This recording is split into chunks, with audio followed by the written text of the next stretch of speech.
pessoal, Liara Apostólico, fundadora da Roda de Projetos. Hoje o nosso vídeo é muito especial porque eu vou conversar com uma amiga muito querida, Cássia Navas. A Cássia Navas, ela é professora da Unicamp e também já participou de diversas comissões de seleção. E aí a gente, quando ouve falar em comissão de seleção, a gente fica sempre imaginando o que acontece naquelas portas fechadas, quem é que faz parte de comissão de seleção, de projetos. E hoje ela vai contar um pouco pra gente como é que funciona isso na prática, tá? Oi, Cássia, obrigada. Obrigada a você, Liara, é um prazer estar nesse seu novo projeto. Obrigada. Você falou que já participou não só da CNIC, mas de várias outras comissões. Aí eu queria que você comentasse um pouco com os nossos alunos do Roda de Projetos e também com a nossa comunidade, como é que era a dinâmica na comissão de seleção? O que acontecia lá dentro com portas fechadas? Uma comissão de seleção sempre é um desafio. Se é um desafio para quem coloca os projetos, né, e que por mecanismos diversos chega até a mesa onde a comissão está reunida, para quem está lá reunida, recebendo, né, os profissionais que estão ali recebendo aquilo e tendo que a partir de um edital, ou de uma lei, ou de um chamamento público escolher, é um desafio que talvez seja até maior. Porque você está ali, geralmente a comissão é formada por pessoas de fora daquela entidade que está dando dinheiro, né? Pode ser um ente público, ou uma organização social, uma secretaria, um ministério. Então ela é formada, tem comissões que são mistas e tem comissões que são puro sangue de gente de fora, para manter uma alteridade. Né? E também para você pegar da sociedade civil especialistas que estejam em compasso com o que está acontecendo lá fora, quer dizer, não seja gente que chegou do nada e vai dar uma opinião.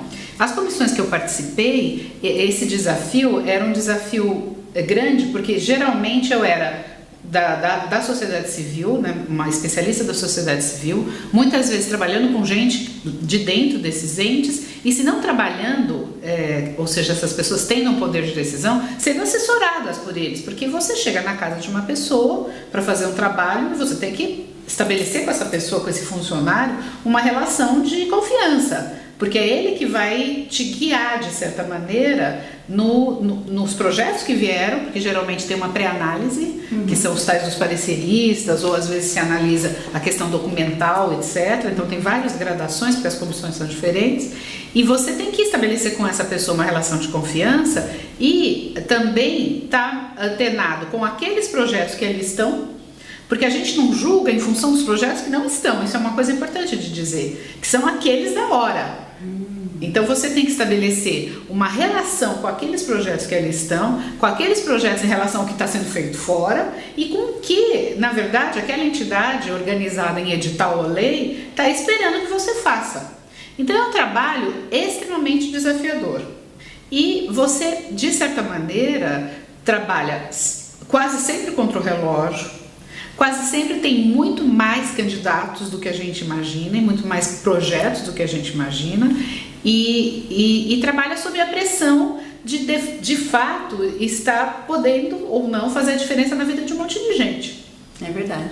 Agora, Cássia, existe um mito, e muita gente me manda e-mail falando isso, que não vai nem fazer projeto porque sabe que as cartas estão marcadas. As cartas estão marcadas? Olha, nas comissões que eu participei não estavam. Então, isso eu posso falar.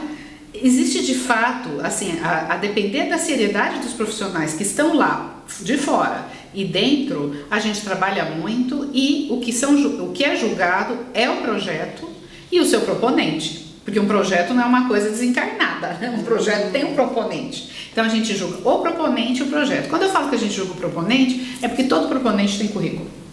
Seja ele um proponente produtor, seja ele um proponente artístico. Então, através do currículo e do conhecimento que a gente tem da área, a gente julga o proponente, em articulação com o seu projeto e em relação ao que nós temos ali. Então, por exemplo, na época que eu trabalhei 2 anos na CNIC, indicada por um longo processo a partir da sociedade civil, eu era representante da Associação Brasileira dos Pesquisadores de Artes Cênicas, a ABRACE, né? Era uma responsabilidade enorme, porque eu trabalhava como uma técnica, mas eu não deixava de ser uma pesquisadora, então eu estava pensando o tempo todo. Nesse momento, eu jamais sofri uma pressão, nem dos colegas, que lá estavam, e tinham representantes de várias áreas, nem dos produtores, fossem de teatro, de dança, que é a minha especialidade, fosse de performance, porque a gente pegava performance, às vezes a gente julgava a escola de samba, e às vezes a gente fazia uma parceria com a área de música para julgar ópera. Ah, que legal. Que aí tem as especialidades. Existia um ambiente de muito companheirismo, porque você trabalhava na CNIC, era um trabalho insano, nem tudo estava informatizado nessa época. A gente chegava no ministério super cedo, eu saía de madrugada de São Paulo para começar a trabalhar. E tinha pilha de projetos. Eu era representante da área, mas a gente tinha 2 suplentes, e as 2 suplentes, uma de circo e outra de teatro, trabalhavam junto comigo o tempo todo. Então era uma coisa que você falou assim, tem um mito de que está todo mundo em portas fechadas. Tem que ser em portas fechadas, porque a gente tem que ter um ambiente de trabalho preservado, e naquele momento a gente tem que ter toda a concentração possível. Só que é um ambiente de portas fechadas formadas por gente trafegando ali, que estão vendo o que está acontecendo fora. Nós não estamos cegos ao que está acontecendo fora dali, e o que os proponentes trazem para a gente é um mapa do que está acontecendo. Só que você não pode ficar só com o mapa e não pode ficar só com fora. É um trânsito, é um ir e vir muito forte. Eu nunca fui pressionada. Legal, então são sempre especialistas. E esses especialistas, eles estão buscando alguns elementos nesses projetos. Quais são os elementos que um projeto tem que ter para ser aprovado? Olha, na verdade a gente não busca, a gente garimpa, né? Garimpa os elementos que vêm. Olha, para um projeto ser aprovado, geralmente a gente analisa se aquele projeto de fato vem de uma reflexão madura. E como é que a gente sabe que um projeto vem da reflexão madura? Não é quando ele está necessariamente bem escrito ou bem apresentado, porque eu já tive em comissões que vinham em laços vermelhos, coloridos, você abria assim o portfólio, uma bexiga inchava. É interessante, é divertido, mas isso é a forma, né? Então aí você estourava a bexiga e falava, bom, mas o que essa pessoa está dizendo? Com a bexiga ela podia estar dizendo que ela queria nos divertir, ok, mas tem um momento da burocracia que a gente trabalha com as palavras. Então não é uma coisa da escritura. Lógico que o português tem que estar necessariamente coerente, né? Porque também se começa a ter erro demais, a gente começa a se atrapalhar e fala, mas essa pessoa sabe escrever ou ela não sabe, ou quem escreveu esse projeto? Então, muito atrapalhamento no português não dá.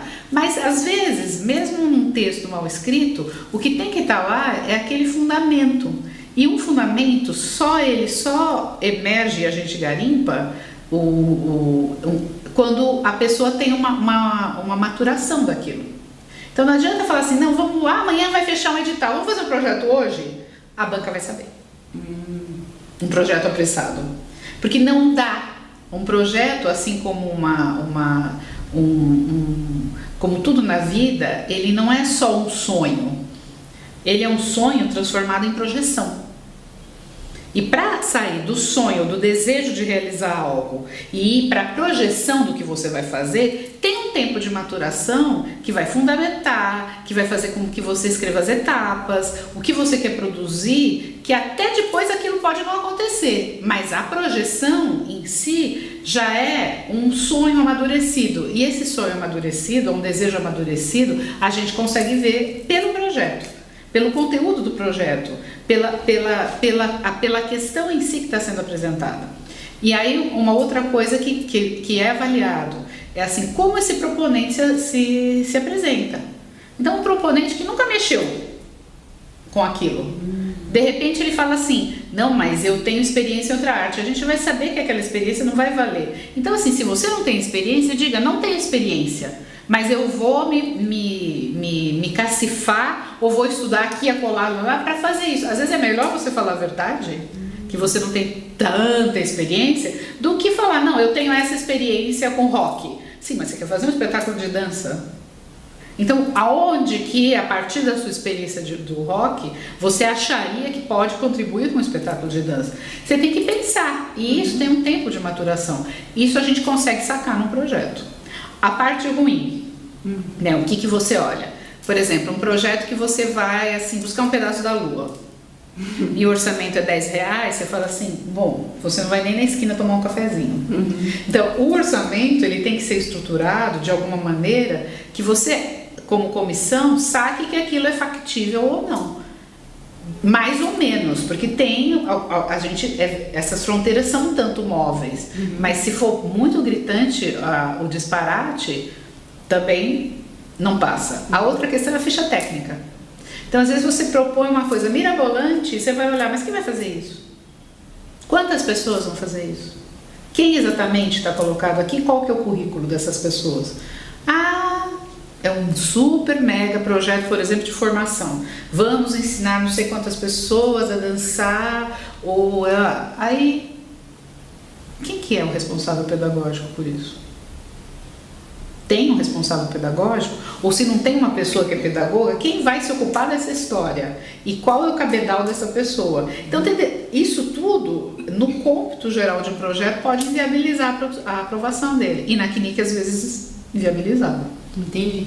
Ou seja, a gente estudava, né? Cada projeto é único, mas ele é estudado em relação aos outros que estão sobre a mesa naquele momento. Entendi. Aí você colocou uma questão interessante, que é essa parte da ficha técnica e do currículo. E muita gente me pergunta, e eu até já fiz um vídeo sobre isso, que vocês podem ver no YouTube, como começar. E aí eu pergunto para você, quem não tem experiência, e muitas pessoas que estão assistindo a gente, quer entrar nessa área, mas ainda não tem experiência, como é que elas fazem? Não tem espaço para elas? Tem editais de primeiras obras, tem editais mais baratos, tem editais mais simples, digamos assim, que aí realmente essa experiência toda não é exigida. Então tem menos, porque se investe menos nessa camada, né? Que é uma camada importantíssima, porque ela não é só aplicativa, ela é formativa. Mas então, se você não tem experiência, eu acho que é interessante começar por aí. Mas se você não tem experiência e quer dar um salto, que eventualmente sua mãe poderia dizer maior que as pernas, se fundamente, estude. Estude outros projetos, vá assistir as coisas. Então, se você tem um projeto, por exemplo, social, né, mais de cunho social, mais de escopo social, vá conhecer esses projetos sociais. Você não pode simplesmente ler livro. Vá trabalhar de voluntário. Vá trabalhar de voluntário, vá assistir as coisas que estão sendo feitas, vá às palestras, Tem uma coisa em relação aos projetos culturais, sejam eles mais do escopo da estética em si, mais dos sociais, que é a vivência. Porque senão a gente fica no escritório. Tem um momento que precisa estar no escritório, né? Mas a vivência, assistir, ouvir, eventualmente trabalhar como voluntário, eventualmente, olha, tem gente que me chega às vezes para fazer produção de dança, que produziu festa de aniversário. E tem gente que trabalha com dança, que está produzindo casamento por causa da crise. Entendeu? Festa de casamento. Eu tenho alunos de alguns cursos de produção que eu participei, não que eu coordenei, mas que eu participei, que eu falava assim, gente, vamos alargar, entendeu? Vamos para a festa tem aí uma festa de boiadeiro na sua cidade, vai lá para ver se você não pode contribuir para a profissionalização daquela festa. E não fique pensando só na ópera, no Teatro Municipal de São Paulo. Isso. Cultura e arte e a questão corporal é muito mais amplo do que isso. Né? E então, assim, a questão da vivência colhe em alguém que seja um produtor. Entendeu? Eu fui estagiária em vários momentos da minha vida e foram momentos maravilhosos, porque a gente não aprende só pelo que a pessoa fala, você aprende pelo que a pessoa está fazendo e também pelo que a pessoa não está fazendo.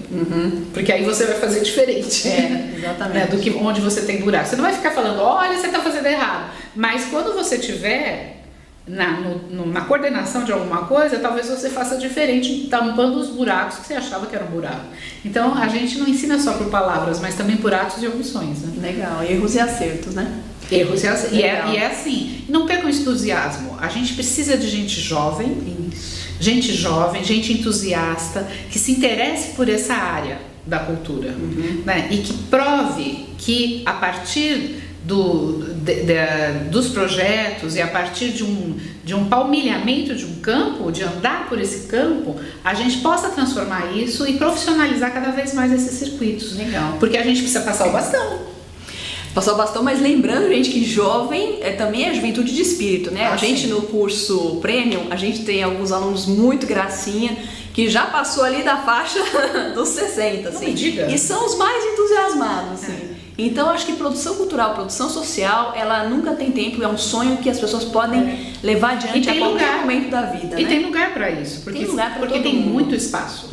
Porque essa área de uma profissionalização da cultura, né, no escopo social, cultural e artístico, são poucos ainda, se a gente for pensar. Pois é. E menos ainda os que fazem direito. Exatamente. Então, se vocês começam um curso como o da Liara, com espírito jovem ou jovem de idade, jovem no campo, Isso. né? Isso é uma coisa impressionante, porque a gente precisa de vocês. Legal. Muito bom. Você comentou do viés social e do viés cultural de alguns projetos. E aí a gente percebe que alguns projetos culturais atuam na formação de jovens de periferia e outros atuam só na linguagem estética. Existe uma tendência ou existe espaço para todo mundo? Olha, eu quando estava na CNIC, particularmente, a curva ascendente da postulação de projetos sociais estava subindo. Quer dizer, a curva estava ascendente. Com o tempo, eu fiquei sabendo, porque eu saí quando ela estava no pico, eu imaginava. Cresceu e agora está baixando. Porque também tem um espaço para isso. E a crise está batendo na porta de muitas empresas. Então, nesse momento, eu acho que tem um certo equilíbrio entre as questões, né? Tem até um certo recrudescimento, né, dos projetos no social. Por quê? Porque houve um momento em que isso ficou... a força também, né, que vale uma reflexão, porque o Estado parou de intervir nesses campos, que foram crescendo a partir das ONGs do terceiro setor.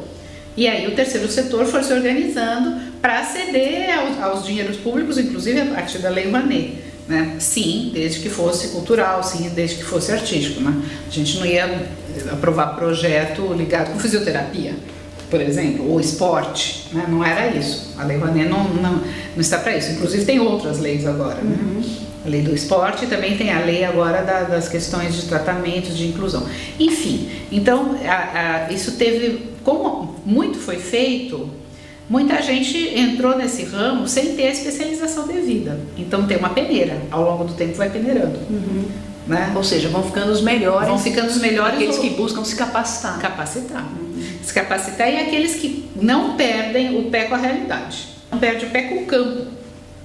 Entendeu? Não é porque você está fazendo um projeto social e que você está capacitando e se capacitando para tocar isso até o final em todas as suas etapas, inclusive explicadas no seu curso, que você tem que deixar de ver os outros da sua cidade ou da sua região. Porque isso é uma coisa viva e a sociedade também vai mudando. A gente teve, apesar de todas as questões complicadas politicamente que a gente está vivendo, um inegável crescimento do poder de compra e do poder portanto, do poder de compra e do poder de acesso a determinados bens culturais que antigamente não se tinha, uma grande parcela da população. Isso mexe diretamente na questão dos projetos sociais. E, na verdade, eu diria para os jovens empreendedores, ou jovens no campo, né, empreendedores da produção cultural e social, que olhem para a classe média, porque tem muito projeto na periferia de inclusão, mas a classe média também está pão e água. E sem projetos de cultura que transformem a classe média numa classe média não só que consome, mas numa classe média pensante. Então, se você quiser ter um curso de dança moderna, por exemplo, que inclua bailarinos modernos e não só clássicos, nos bairros de classe média não tem, só tem na periferia atualmente. Balé, tem no centro e não tem moderno. Mas na periferia tem dança para cadeirantes, dança para moderna, dança contemporânea, dança popular, já trabalhando com contemporânea. E nos enclaves da classe média, por exemplo, numa cidade de São Paulo, tem muito pouco. Por quê? Porque foi... Isso é muito interessante, é quase uma nova exclusão, né? É uma exclusão. É uma exclusão, é um apartheid que sempre tem. Mas onde é que vai uma menina de classe média? Vai para o shopping? A menina de classe mais pobre pode ir para o céu, pode ir para uma fábrica de cultura. Você percebe? Mesmo que a mãe dela e o pai já tenham sido mais empoderados em termos de uma classe C ascendente. Ela vai fazer curso de teatro, se ela quiser, ela vai fazer curso de dança. Na verdade, é uma coisa que está em andamento. Entendeu? A gente deve ter, inclusive, pesquisa sobre isso. Mas é um campo, viu? É um campo para se franquear. Aí fica a dica, gente, atenção para a classe média. Classe média que está ficando cada vez menos média, digamos assim. Agora, você falou sobre questões de cidadania e questões de inclusão. Agora, só para a gente finalizar, como é que você acha que a dança, qual é o poder que a dança tem de desenvolver a cidadania e promover a inclusão social e a acessibilidade? Olha, a dança tem uma questão importante. Ela como toda arte, ela não fala por si, ela fala por ela, né? Então é difícil falar da dança, porque ver dança é uma coisa, falar de dança é outra. E os produtores e os empreendedores que quiserem trabalhar tanto com com projetos de dança que não estejam necessariamente ligados à acessibilidade ou que estejam no centro da discussão sobre acessibilidade, eles têm que primeiro ver dança e depois aprender a falar sobre dança, que não é fácil. Por quê? Porque a dança te dá uma experiência sinestésica, é corpo com corpo comunicando. E para a gente decupar aquilo que está acontecendo, geralmente se fala assim, não tenho palavras para descrever. Não, suas palavras são corporais mesmo. Você poderia, por exemplo, dançar para um bailarino que ele acabou de dançar. Então não é que você não entende dança, é porque dança passa por outro entendimento. Então, é por isso que tem poucos produtores de dança. E poucos jornalistas especializados em dança, porque as pessoas vêm e saem transtornadas por aquilo e não sabem o que falar. Então tem até um livro que chama assim, é muito difícil falar sobre dança sem dizer que nada podemos falar sobre dança, é o subtítulo do livro. Mas a gente pode falar sobre dança, sabe por quê? Porque o Brasil é um país que dança ainda. Então nós temos uma liberdade corporal e um tipo de movimentação corporal de uma intensidade. E é isso que quem quer trabalhar com projeto de dança tem que levar em consideração. A dança do Brasil é muito interessante porque o jeito da gente se mover é muito interessante ainda. Então isso é a primeira coisa. Façam projetos de dança, porque se você mexe com a dança, você está mexendo diretamente com o corpo em forma de arte. E isso é revolucionário. Tanto nos projetos meramente de dança, quanto aqueles que são misturas de dança com inclusão, quanto aqueles que são inclusão mais dança. Então é muito importante isso. Nós temos um tesouro nas mãos, mas esse tesouro tem que ser decupado, tem que ser burilado, tem que ser aberto os baús, tem que conversar mais sobre isso, porque realmente as pessoas veem dança e não sabem o que dizer. Né? Mas eles não sabem o que dizer porque eles são ignorantes ou são mal formados, porque é um impacto físico que você tem quando vê a dança, porque a dança não trabalha prioritariamente com palavras, ela trabalha com o corpo, é outro tipo de linguagem. Mas ela pode ser transformada em palavra, tanto que eu vivo julgando projeto de dança. Então ela tem esse poder de transportar as pessoas para um outro tipo de corporeidade. E às vezes de chocar, porque os bailarinos não falam só as coisas interessantes, às vezes eles mostram umas questões nossas da sociedade em forma de corpo que a gente não quer ver. E aí as pessoas falam, eu não gosto disso. Lógico que você não gosta, você está sendo colocado na frente de um bailarino que está preso e não consegue dançar. Aí você fala assim, mas eu não estarei nesse momento de estar preso sem saber onde ir. Só que isso é uma reflexão complexa. Então ela é revolucionária nesse sentido, para quem vê. Para quem faz, seja em projetos sociais ou ligados com uma acessibilidade maior, que incluam a questão de gênero, a questão da deficiência, a questão do popular, ela é libertadora. Porque ela trabalha o corpo nos seus limites, no seu protagonismo, e trabalha o coletivo. Então é você com você mesmo, sabendo que você pode potencialmente se mover mais e melhor, né? Então você começa a agregar no seu corpo uma capacidade sinestésica de andar diferente. Quem é curvado fica mais retinho, quem é mais retinho para trás fica mais curvado. Quer dizer, de uma coisa harmoniosa, cada um do seu jeito. Né? Então é um protagonismo corporal, ou seja, um protagonismo mental, porque o corpo e mente estão juntos. E tem essa questão da relação. Você aprende a trabalhar com espaço em relação ao outro. Então, às vezes eu observo, por exemplo, os ônibus lotados de São Paulo. Eu acho as pessoas que andam 4 horas, 3 horas no trânsito de São Paulo dentro do ônibus, dançarinos contemporâneos. Porque eles são todos amassados, com espaço corporal nulo, porque vem um em cima do outro, mas eles permanecem e eles vão para casa e voltam no dia seguinte. Isso é uma aula de dança, não é, Liara? É um espetáculo, é espetacular que as pessoas não surtem dentro de um ônibus. Sabe? Porque você entra e você está assim do lado da pessoa. Então é uma metáfora para mim de uma injustiça, porque esse transporte pode e deverá ser melhor, porque para isso a gente paga muito imposto, mas enquanto isso não acontece, as pessoas são organizadamente solidárias umas com as outras. Elas saem na hora certa, elas entram quando dá na hora certa, elas permanecem juntas, compartilhando um espaço que é para 50 pessoas e que na verdade são 200. Em movimento. Então, para mim, isso é espetacular. E isso em dança, a dança problematiza essas questões artisticamente. Uma coisa que já está na sociedade, ela pega e trabalha isso artisticamente. A maneira da arte. Qual que é a maneira da arte? Que aí é muito importante.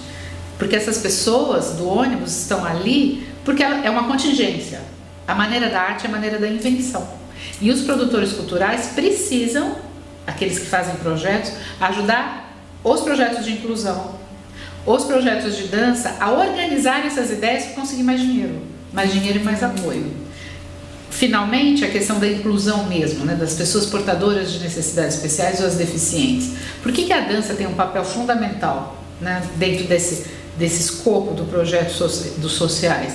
Porque você trabalha no cerne da questão do corpo, intensamente. Então, se isso é importante para um cidadão que não tem deficiências, ou pelo menos aparentes, né, que está dentro de um ônibus, por exemplo, ou que está numa periferia, ou que está aqui nos BNHs de classe média sem poder se mexer, só tendo que pagar conta, etc. Porque isso é uma questão, né, da classe média, também eu acho, né, porque todos nós somos cidadãos e todos nós pagamos impostos, né, ou pelo menos a maior parte. É por isso que existe dinheiro, inclusive, para os editais. Na questão com a deficiência, ela é mais fundamental. A dança prova que você pode dançar de maneira diferente, aí nesse caso.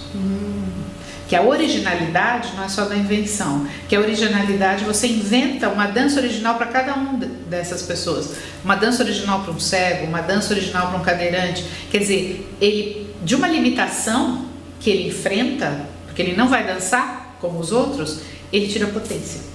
Quer dizer que a dança tem a capacidade de abraçar a diversidade, mais até do que qualquer outra linguagem. A dança lida com o corpo.